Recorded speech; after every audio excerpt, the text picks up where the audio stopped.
Hey fam, welcome or welcome back. Tisha here, back for another Real Housewives of Salt Lake City recap. This is season 6, episode 3, or maybe 5, called Dismissed. Do me a favor and like this video, comment in the comment section, and hype me up. So the episode had me all over the place when it came to my emotions. I was listening to this at work and I got misty eyed, especially when it came to Angie and her father. And then I even found myself getting a little sad for Broadway. Um, I also found myself getting annoyed. I don't understand why they are showing us Lisa and John getting ready for this event with her being able to name drop again, talking about how 200 people are going to be there and how certain celebrities are going to be there. And we don't get to see said event. We get that you're in the proximity of a lot of celebrities. We get that you have 6 lawyers and more. We get that you're fabulous and amazing and you have money and business is going well. So I don't understand why we can't see it. Like, I don't want to hear it. I want to see it. But that's just me. Tell me what you guys think. So let's go ahead and jump into the episode. I just told you about the opening scene with Lisa. So we're going to jump to Angie. Angie's relationship with her father reminds me a lot of my relationship with my father, with how close they are. So I really found myself being touched with this scene. And it also could be because my family is not American. So there was that too. But let's get into it.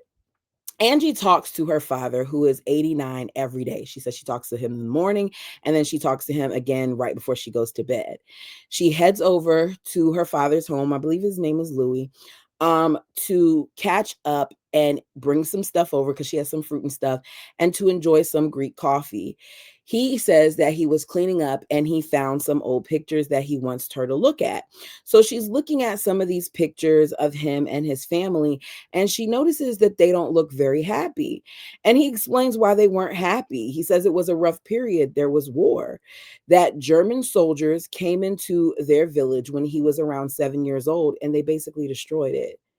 The little that they had was taken away or burned. He said that he remembers seeing the village burn down, their homes built down. They tried to fight back, the men of the community, but they couldn't. So they lost everything. As I was listening to him talk, couldn't help but hear the sadness in his voice and know that that's definitely something that he's carried with him for all of these years of life. He says later on they left and they came to America and he didn't even have a suitcase with him. I have so much respect for people who've experienced this. There were so many sacrifices that my family has made in order for my parents to eventually make it into this country. That was something that's always been taught to me. Like, I always knew that my grandmothers on both sides came here first, and over time they sent for various kids at various points. Some didn't even get over here until they were into adulthood because it's not a quick process, and when you have larger families it costs a lot of money and things of that nature. I still have more family in Jamaica than I do over here. With that being said, I could relate to Angie when she was talking about how important her culture is. So even with all that he went through, he still misses Greece. And Angie talks about the pride that she has in being Greek and how much she enjoys going back with her father to get to experience his home through his eyes. She, we later find out, wants to even work on getting her Greek citizenship. I never I have some friends, and we were talking about this the other day, that want to get dual citizenship for here and Jamaica. But with the way things are going, it's just not anything that I ever considered. But it's something to look into if you're that connected, right? Um, as proud as she is of being Greek, what we later find out that Electra really doesn't share that same experience. We later learn that she's not interested, to the point where she tells her mom like she doesn't even understand why everything is about being Greek. Like being Greek is basically like her identity. And I get that Angie is over the top, but I think it's so unfortunate that that young lady does not want to know more about her heritage or doesn't feel like a certain part of her is Greek as well. My son is I'm first generation American. There are things that my son knows about the culture. There are things that he does not know about the culture. There are dishes that he loves, dishes that he's not really into. But I made sure that I cook certain things or I exposed him to certain things. And of course, my parents and family did as well. So to hear that she's not getting that as much, it kind of makes me sad for her. But maybe in time when she gets a little bit older, because right now she's a teenager, maybe she'll appreciate it more. I don't know. So we go from that to Bronwyn and Todd going out for lunch. She tells us that since seeing the show that he has made some changes in the way that he speaks to her. I guess we'll see over time depending on how much he's going to be on the show. They talk about her father and her mother, and what we find out is that 10 years ago, Bronwyn's dad was diagnosed with Alzheimer's. And at some point, he moved in with them, and it has gotten to the point where he could no longer be at home. So he's now in a place that specializes in caring for people who have memory issues. On top of her father being ill, her mother was ill as well. They found a tumor in her brain, but it was removed and she's okay. She didn't really go into too much detail about her mother's situation, but she said that her mom is okay. So Todd has been paying for all of it. I'm assuming she means for the surgeries, for the back and forth with her parents, for their finances. She didn't really go into detail, but said that he's been paying for it. Um, we find out that earlier she met with Meredith to talk about things because Meredith can relate to her. Meredith tells her that it's good because we get a flashback. It's good to make sure that she's busy and to have people around her because being alone and by yourself kind of has you dwelling in it and it's not great. They can relate because of this. And Meredith tells her, like, she's been through some stuff as well with the group and things of that nature. And over time, she will be able to fix things. So Todd is looking at her like, why in the world would you want to fix things? But she wants to. Rowan then brings up that she wants to make things right with Lisa. Todd says, like, after all the messed up things that Lisa has said and done, she doesn't get why she's trying to be her friend. I don't either. I think for Todd, and I could be wrong, the most irritating thing that I recall him being upset about was the fact that she mentioned that she knew the biological father and their parents. But correct me down below, like, what else did she do that was so unforgivable, as he says? Bronwyn admits that she wants people to like her. And it made me feel bad for Bronwyn because Bronwyn, you need to go get help. You do not have to bend over backwards to get people to like you. You should be able to be who you are. There's a bigger issue, and it has to do with her upbringing. And as I was watching the show and seeing her interactions with her mom, it's clear to me that people like Heather and Bronwyn and even Mary have some issues. Now, with Heather and Bronwyn, I think theirs is more of wanting to be accepted. With Mary, it's more of abandonment. But these are all things that they can work through if they talk to a professional. So Todd is like, you're worried about, them not liking you. There's a lot of people that don't like you. And she's like, as I said, he said what Lisa did is unforgivable. So later, Bronwyn is at home with her mom, who now lives with them. Her mother recently came back from their family home that I believe she said is in California because they're going to be selling the home. While doing this, she was going through some stuff in her husband, Bronwyn's father's office, and she found some stuff that hadn't been touched in like 25 years. So because of that, she was feeling a lot of things about it, a lot of emotions, because here she is trying to determine whether she should keep something or let it go. And she can't even go to her husband and ask him about it because his memories aren't there. I was feeling sorry for her mother in this moment when she was making these statements until she started saying some slick stuff to Bronwyn. Bronwyn's mom is a little shady. A little shady. And I didn't like it, but you guys tell me what you think. So we find out that right now, Bronwyn's father does not remember her as an adult. Right now, he is remembering the like 17, 18, 19-year-old version of her. So on most days when she goes to see him, I'm guessing that he's not familiar with who she is because she says that he thinks that her daughter Gwen is her and that Gwen is a little baby. So she's saying that it brings up a lot of memories for her because at Gwen's current age, she was like pregnant and in college. And she hates that the period that her father remembers is a period that was really, really rough for them as a family. It's a period where she hurt him the most. And I'm listening to her talking. I'm like, oh my gosh, this girl is probably beating herself about this over and over again because it may even be something that he talks about. She wishes that he was lucid enough to see what she's accomplished now as an adult. She wishes that he knew the adult her. Bronwyn's like, it took me a long time to get here. And you can tell that she's kind of proud of herself in this moment. And her mother kind of pulls the rug from under her because she gives majority of the credit to Todd, saying you needed Todd to support you. And when she said it, I would have been like, and so do you. You can't make comments like that in my house when I'm supporting you and my husband is supporting you. Now, maybe it's more Todd support than anything, but you wouldn't get that support had Bronwyn not married him. So it just, I didn't like it. Bronwyn lets us know that this is not the first snide comment that her mother has made about her. This is what she does.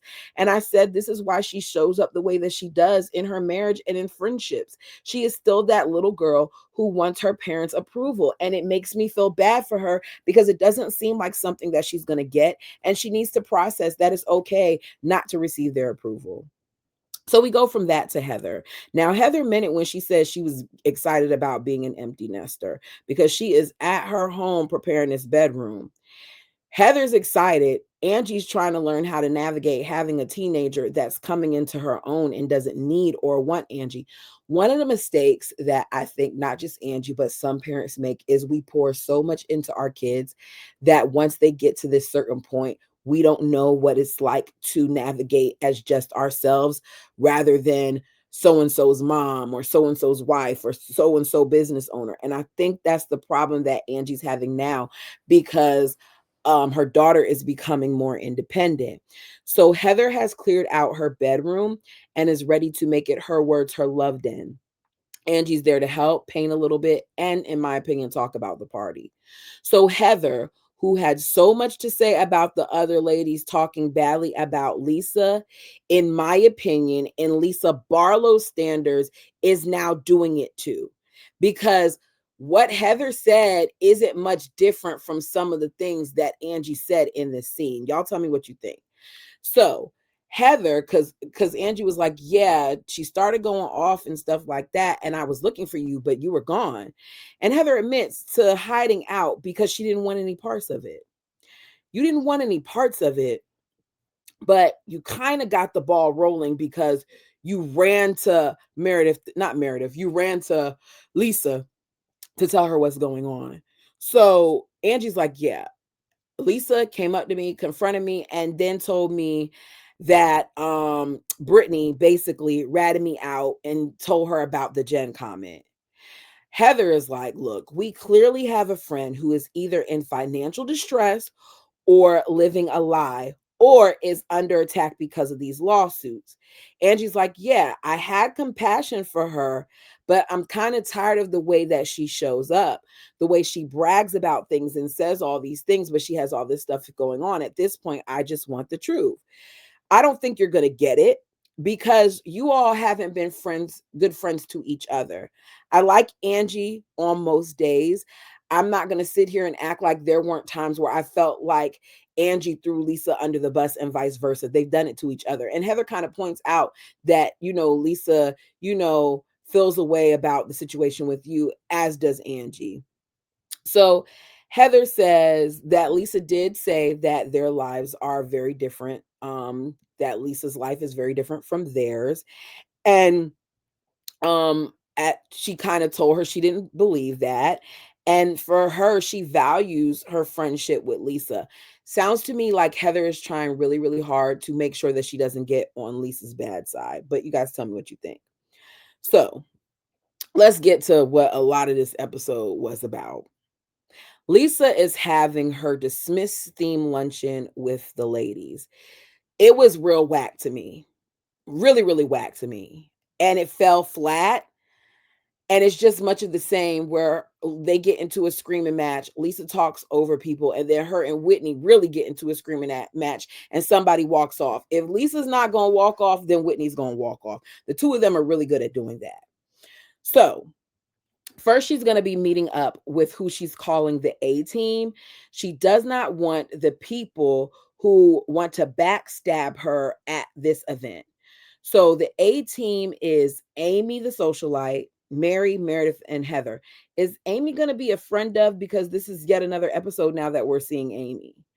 I personally was shocked to see that Mary was there, but Mary's there. I guess they've come a long way since the first season when they didn't really care for each other.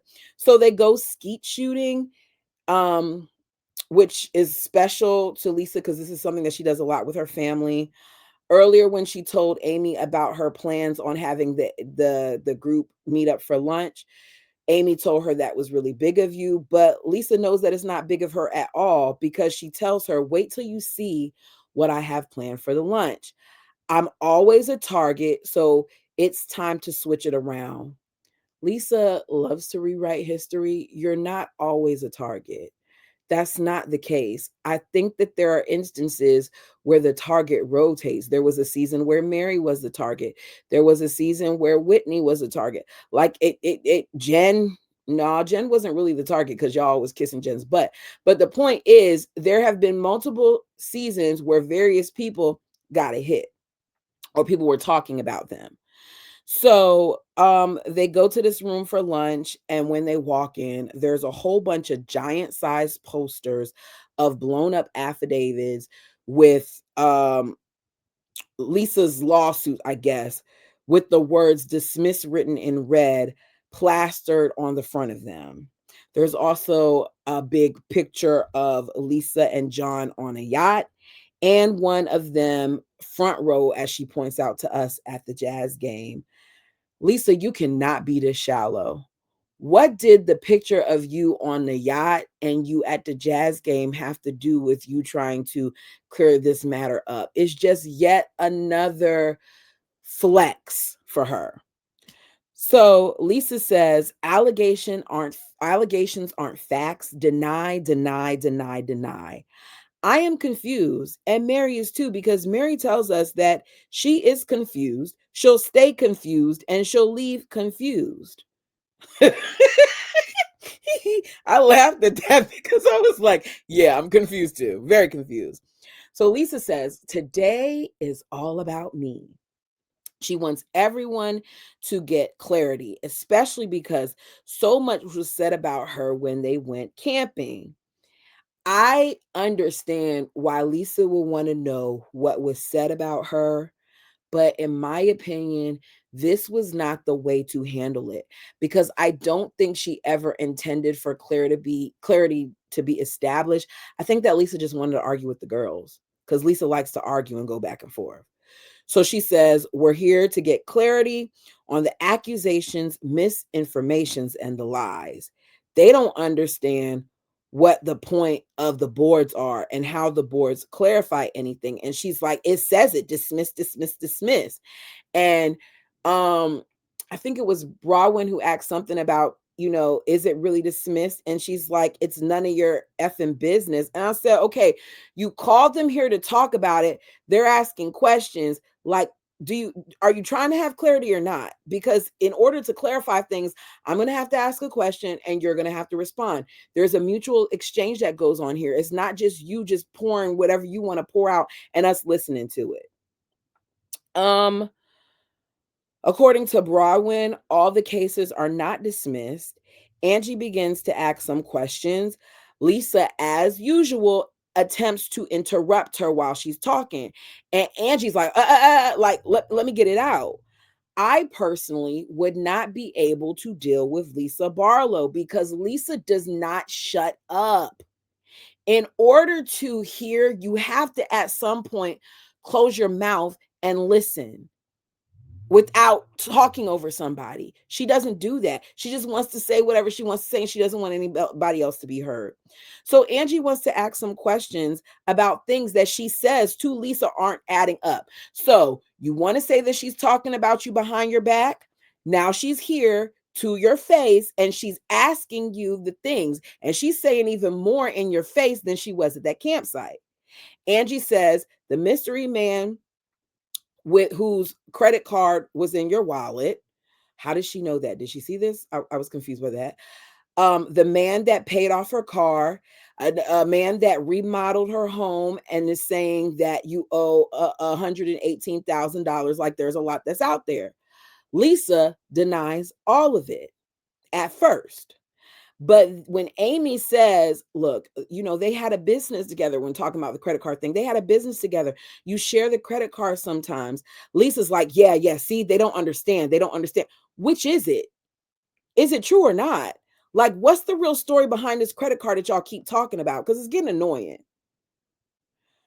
Um, then she is asked about certain parts being dismissed because there's one card that's up that isn't dismissed, but she's saying it's dismissed, and both Baldwin and I believe Whitney know that it's not dismissed because they got this time on their hands to do all this research.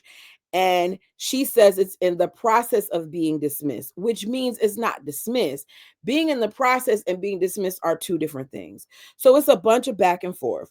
Baldwin tells us that Lisa can print dismissed on any document that she wants to, but one of the cases is not dismissed. Lisa's like, yes, a lawsuit's happen. Yes, I'll probably be sued again. People with money get sued all the time. I'm not worried about it. And if you want to keep talking about me, then that's fine. If it's fine, then you wouldn't even have to do this. It's not fine. You don't want them talking about you. And I think that it's human not to want your associates and or friends to be speaking poorly of you. Angie points out, like, look, the only reason why your cases were mentioned is because of what you did to Baldwin. And she's like, I didn't do anything to Baldwin. And we get a flashback of you, Lisa, admitting that you sought out the jeweler to see if she purchased the necklace.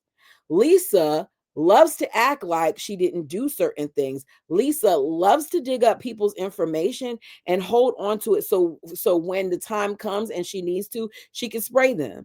A lot of them do it to each other, but Lisa likes to act like she's innocent.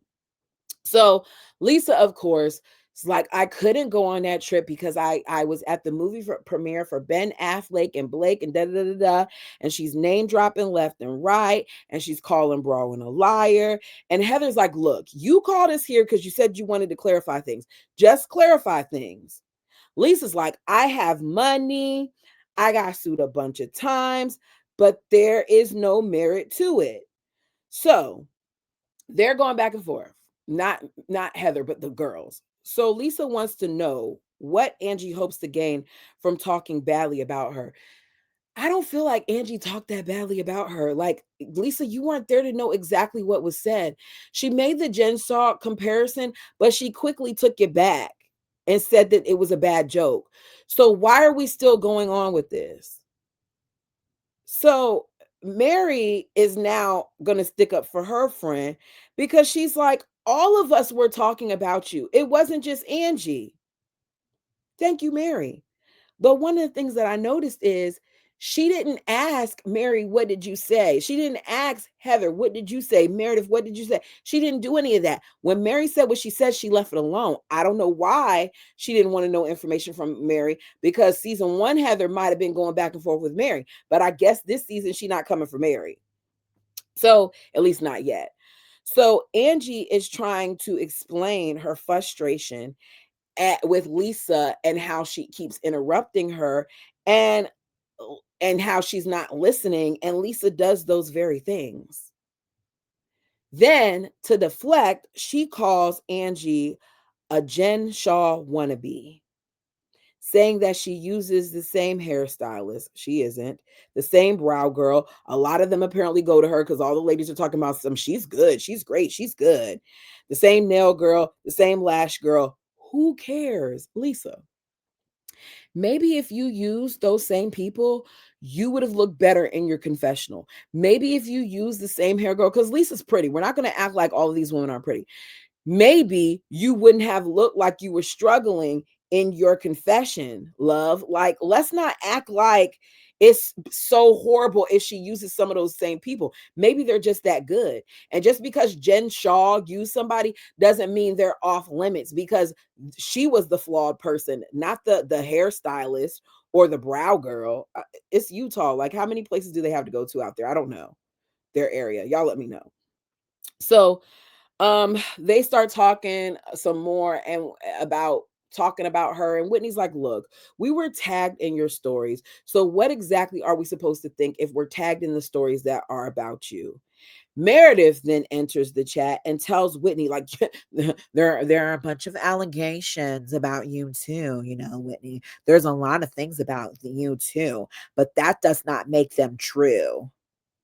Whitney turns to Meredith and she's like, oh, so now you want to jump in? Now you want to say something? And now everybody at the table is acting like Meredith didn't defend Lisa. She did. Now, could she have said more? Yes, but she did say something. But everybody's acting like she didn't defend her. Even Mary is. So she's like, they're all lies. They're lying. I did defend you. I did. I did. And Lisa's like, I know. I believe you. I believe you. Then what happens is it gets flipped on Whitney and her business, because Lisa is now going after Whitney and saying, like, what about your business? Who do you owe money? And she's like, we don't owe anybody money. The business is dissolving and da da da da da. And she's like, well, you source from Alibaba. And she calls her a disgusting redhead. And I said, okay, this is what Lisa does. Matter of fact, let me play the rest of this instead of talking, because where is it? Where's Peacock? Because the way that these ladies was going at it, I was just like, you cannot make this stuff up. Like, you can't. Is it gonna be on a commercial? Yeah, it's on a commercial first. Once it's done playing on the commercial, I'll come back and have the stuff for you. Hold on one moment.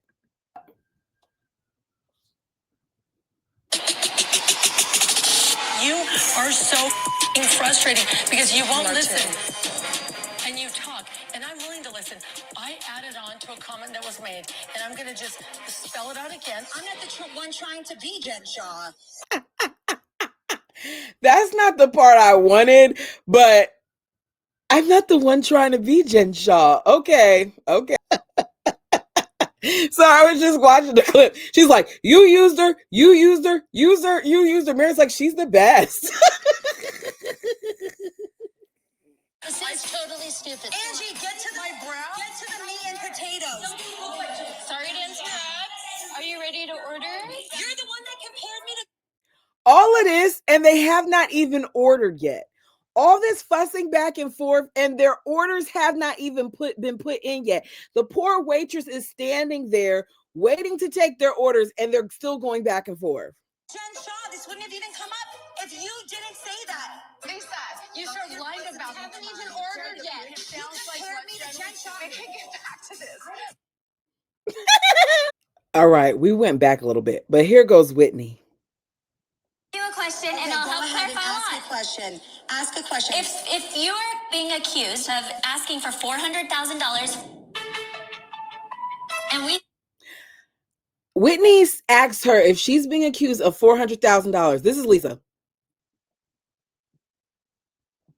There's something to that. Why is she blinking so much?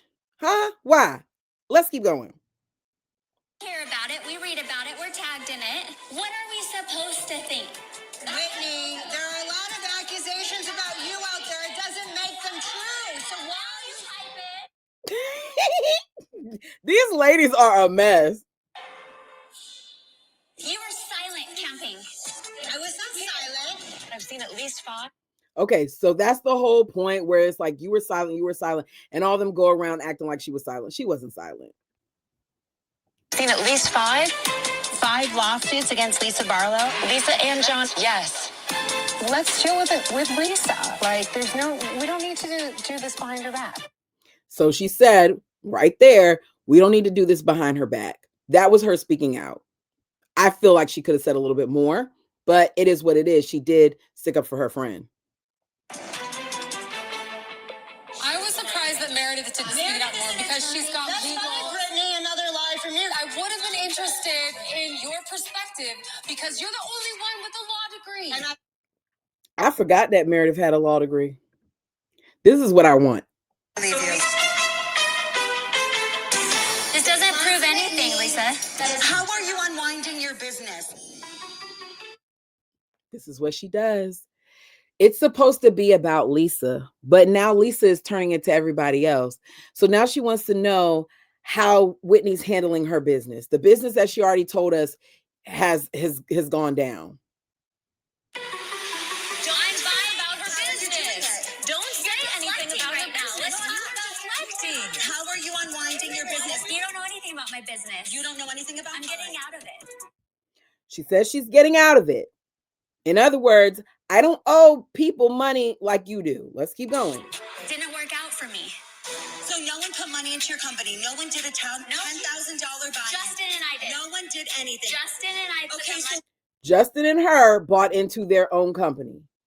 Meaning, it sounds like she didn't take out a loan like Lisa them have taken out, which is nothing wrong with taking out loans. A lot of people take out business loans when it comes to their businesses. And why are these people bitching on TikTok about you? Oh, digger! There she is! So, she earlier said there's a difference between an allegation and a fact. And here she is doing the very thing that she's upset about them doing, because you're sitting here talking about what people are saying on TikTok. That's an allegation. That's not a fact. I'm just saying. You're being so hypocritical. TikTokers and lawsuits are not the same thing. Bitch, there's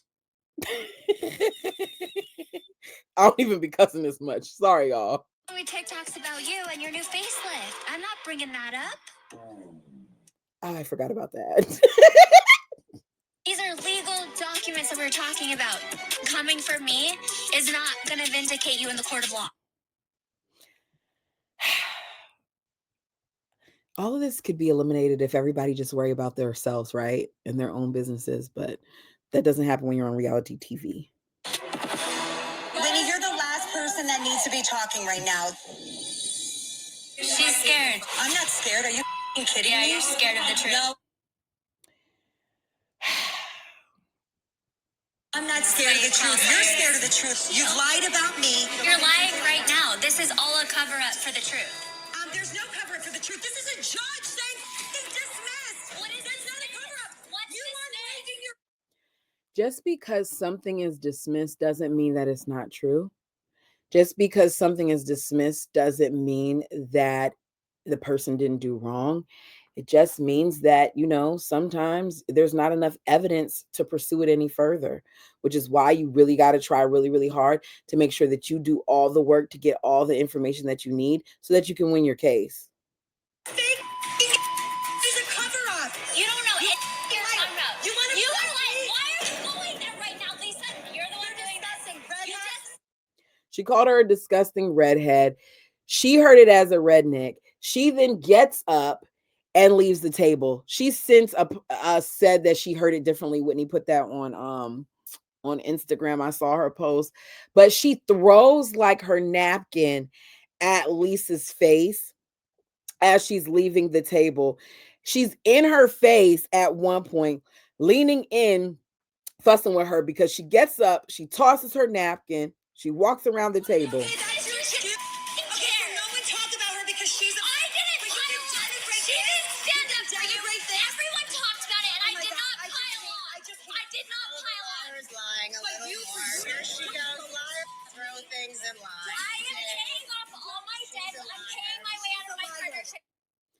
She's paying her way out of her partnership, and she's been paying off all her debts.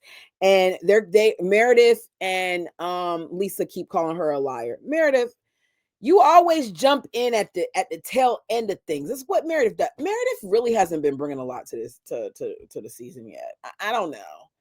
I just want more. Anyways, y'all, let me know what you thought about this. Um, I feel like we're going to get a lot more of this stuff with Lisa because nothing's been resolved and it's basically been a to be continued.